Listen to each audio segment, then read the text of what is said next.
మన గుంటూరులో ఇలాంటి హౌస్ సేల్కి రావడం చాలా రేర్. ఎందుకు అలా అన్నానంటే ఈ హౌస్ మంచి సెక్యూర్ ప్లేస్లో ఇంత లగ్జరీ అని ప్రీమియంగా అది కూడా మంచి వాస్తు అయితే కట్టించారు.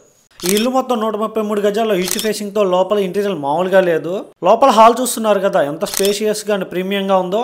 ఈ 4 BHK డూప్లెక్స్ హౌస్లో అయితే ఫ్లోరింగ్ అంతా మార్బుల్ అయితే వేశారు. లోపల ఇంటీరియర్ అయితే ప్రతిదీ చాలా యూనిక్గా అయితే ఉంటుంది. కింద ఫ్లోర్ చూసుకున్నట్లయితే హాల్, బెడ్రూమ్, లేడీస్కి ఎంతో ఇష్టమైన కిచెన్లో అయితే చిమ్నీ కూడా ఫ్రీగా ఇస్తున్నారు. అంతేకాదు ప్రతి రూమ్లో లైట్స్ అండ్ ఫ్యాన్లు, కొన్ని రూమ్లలో అయితే షాండ్లర్లు కూడా ఫ్రీగా ఇస్తున్నారు. మన భక్తిని ఎంతో పెంచే పూజా మందిరంకి అయితే కంప్లీట్ టేక్ డోర్స్ అయితే యూజ్ చేశారు. ఇంకా పై ఫ్లోర్కి వెళ్ళిపోదామా. పై ఫ్లోర్లో అయితే మొత్తం 3 బెడ్రూమ్లు ఉంటాయి విత్ అటాచ్డ్ బాత్రూమ్లు. ప్రతి బెడ్రూమ్ కి టేక్ వుడ్ డోర్లు మాత్రమే యూజ్ చేశారు. ఇంటికి కావాల్సిన ప్రతిదీ బ్రాండెడ్ మెటీరియల్ మాత్రమే యూజ్ చేశారు. ఇంతకీ ఈ హౌస్ ఎక్కడుందో చెప్పలేదు కదా. మన గుంటూరులోని ఇన్నర్ రింగ్ రోడ్ లో వైఎస్ఆర్ బొమ్మ దగ్గరలో ఉంది. మినీ గేటెడ్ కమ్యూనిటీ ఇది. మన పర్మిషన్ లేకుండా ఎవరు లోపలికి కూడా రారు. సో చాలా సెక్యూర్గా ఉంటుంది. మరి అన్ని వివరాల కోసం అయితే స్క్రీన్ మీద కనిపిస్తున్న నెంబర్కి అయితే కాల్ చేయండి. మన గుంటూరు ప్రాపర్టీ బజార్ని అయితే ఫాలో చేయండి. అలాగే మీ ప్రాపర్టీస్ అమ్మాలన్నా కానీ మా ఛానల్ అయితే ఫ్రీగా పోస్ట్ చేస్తాం. Thank you so much.